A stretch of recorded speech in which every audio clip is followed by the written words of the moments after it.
Howdy, y'all. Andy Redneck here. It's 28th of April, 2019, 9:30 something at night, 50 degrees Fahrenheit. I'm sitting out on the porch because I can. Had a first harvest earlier today.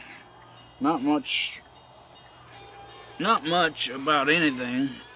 I pulled some of the onions up and had them as green onions with lunch. So I pulled them out of some of the buckets here on the porch to thin them down some. They were pretty tasty, but nothing too fancy. It's a green onion. What can I say?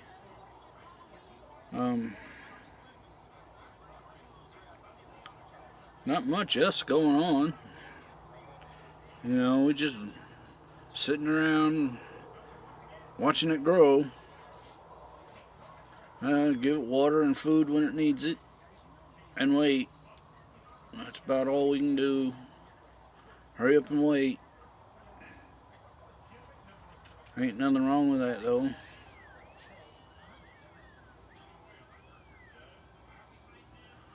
I was on Facebook Live earlier.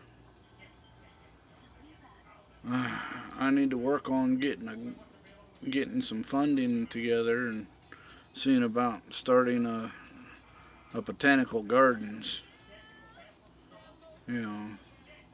They give me something to work pretty much year round, and maybe we can have a garden and farming demonstration type things.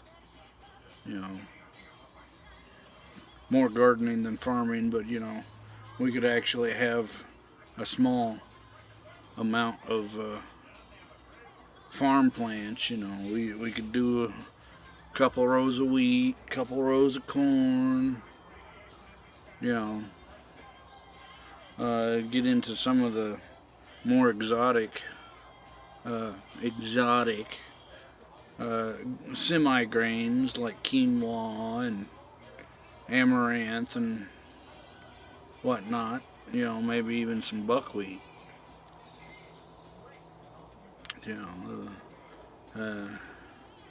Buckwheat, not wheat at all, can, under the right conditions, go from seed to seed in 60 days or less.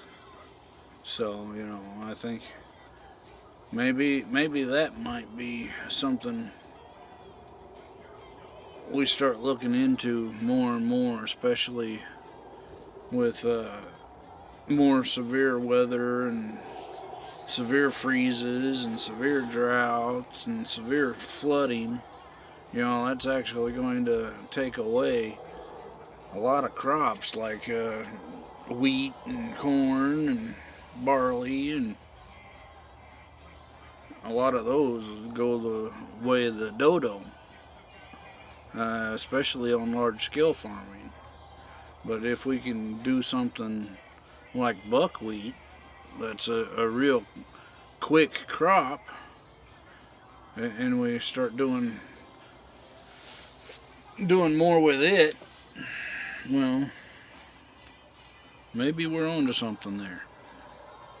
And then again with the quinoa and amaranth, those are more than just grain crops. Quinoa and amaranth are also grown for the leaves to be eaten like spinach and greens and lettuces and whatnot. So, I think we need to discuss that as a society more, and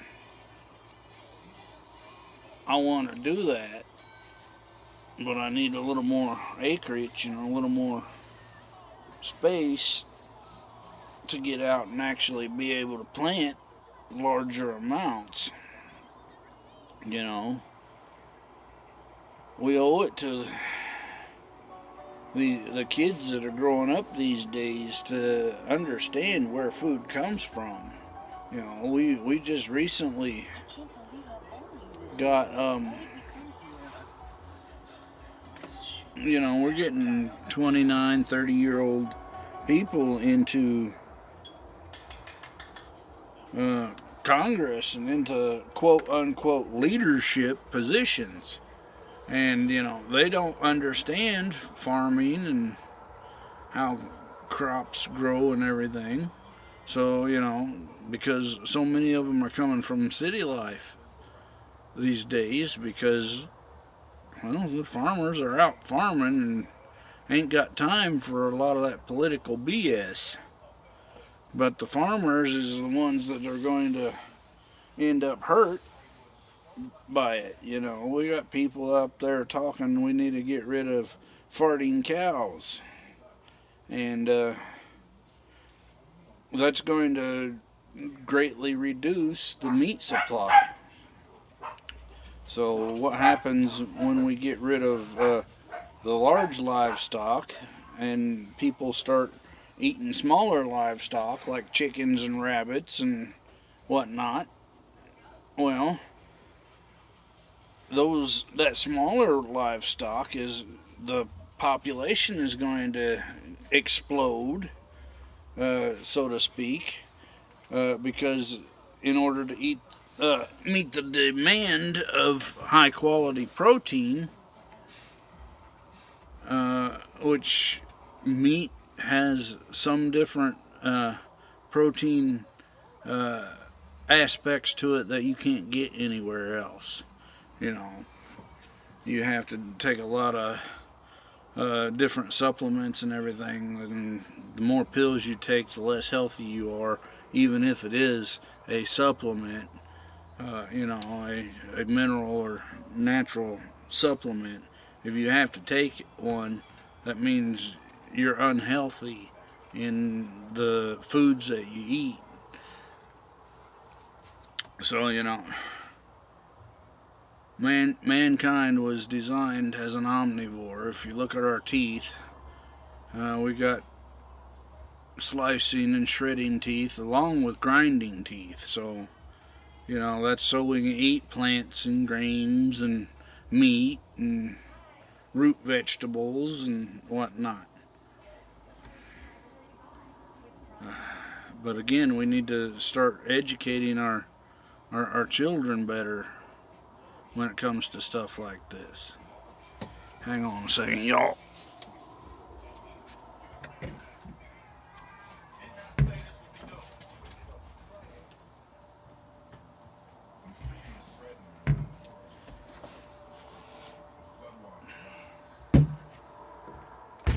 Okay.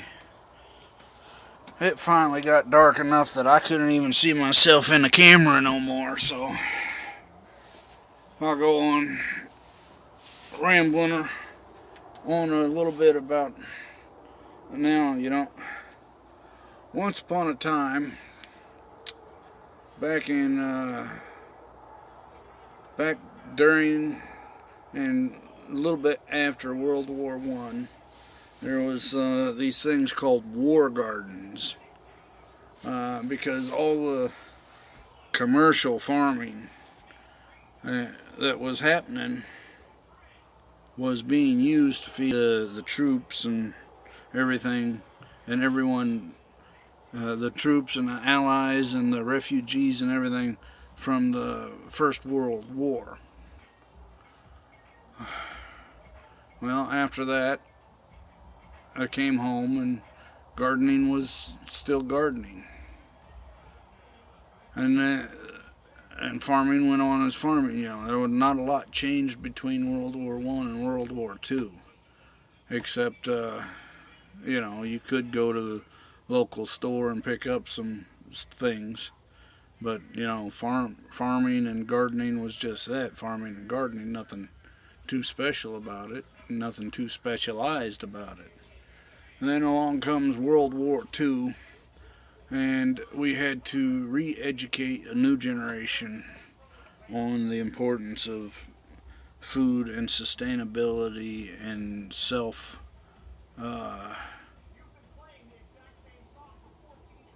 self-care and how to provide for oneself. So, uh, World War II, the War Garden got renamed to Victory Garden, and you can still find them out there, pamphlets and everything on how and what to plant in a Victory Garden to sustain yourself during a time of shortages. With potatoes and beans and corn and during the warmer months and everything, you can get your tomatoes and whatnot. And then they went on a little further with the Victory Garden stuff and started teaching some home preservation of foods and whatnot. Well, around 1950s, after the Second World War, the grocery store kind of developed. And in the 70s is when it started getting computerized and modernized. And we started on a global food network with just-in-time deliveries. Which there ain't nothing bad about that.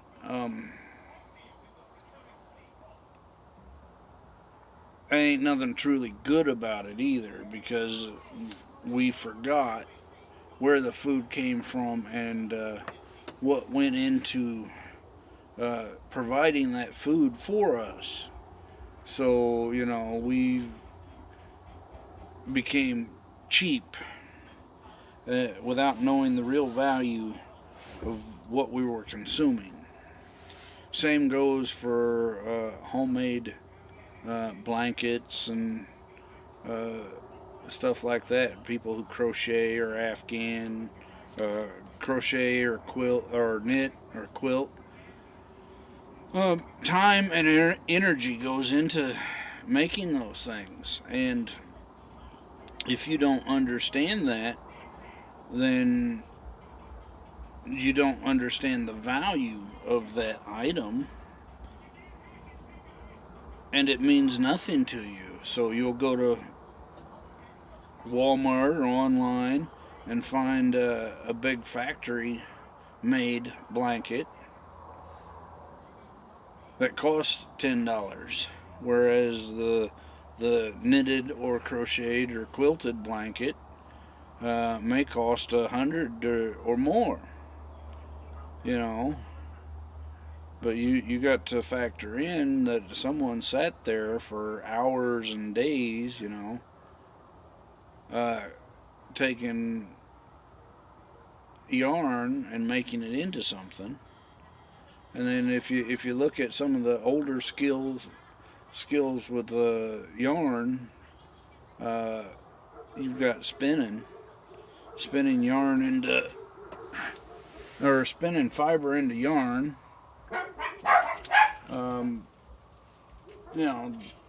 That's a skill in itself.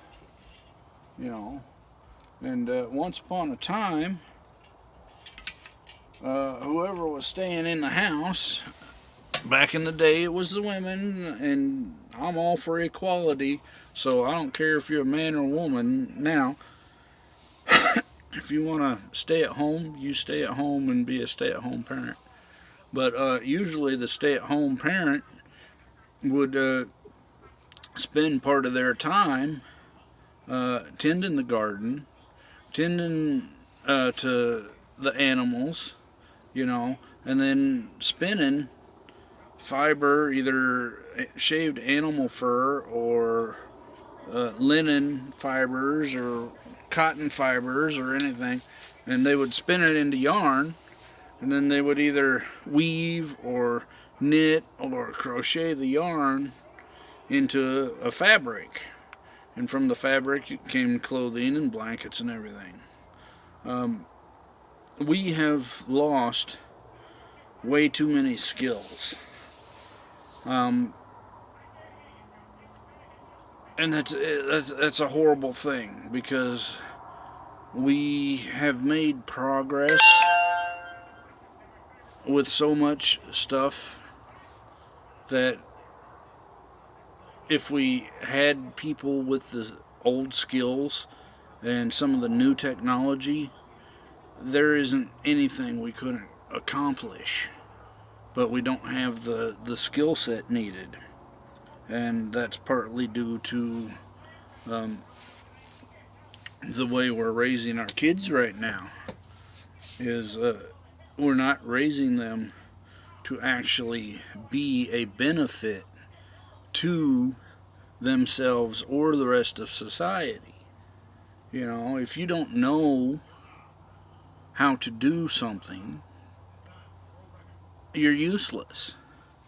And when I say know how to do something, yeah, it's great to be able to get on the computer and do this and do that and look it up on the on Google, or on Bing or any other search engine. Look something up. But that does not equate to knowledge. Our younger generations are getting stupider. And it's not really their fault. It's our fault, because we developed technology to where it is, but we didn't develop the moralistic use of technology. Technology is great, but if you don't use it right, it's not all that great. The greatest thing on earth in the hands of a madman can be the greatest weapon on earth. And we're seeing a lot more of that as we go, with the rise of socialism here in the States. Now, being social and helping your neighbors and everything, that is good moralistically. That is good morals. That is being a good person. And that is great. However, if you're not providing something that actually helps someone, you're actually hurting them. If you can grow an apple and share that apple with a neighbor who cannot grow an apple, maybe the soil where they live isn't right. Maybe they've got a gimpy leg and can't climb a ladder to reach the apples or something. Maybe there's an issue there that they cannot grow an apple, but you can. So you share that apple. Well, maybe that neighbor can grow carrots quite nicely. Whatever reason, that neighbor can share a carrot with you. That is being social and neighborly and being a decent human being. Now, if I grow an apple and I give it to you, and you eat my apple, and you come back and want another apple, and another apple, and another apple, eventually I ain't going to have no apples left, and both of us is going to starve to death. But, if I can trade you, capitalism, oh, evil, but if I can trade you an apple for a carrot, then, we both get some diversity in our food, which makes us healthier, and we both benefit from each other. And that's the way we should be. Anyway, I'm starting to ramble on again, so thanks for letting me talk at you. I'll catch y'all later.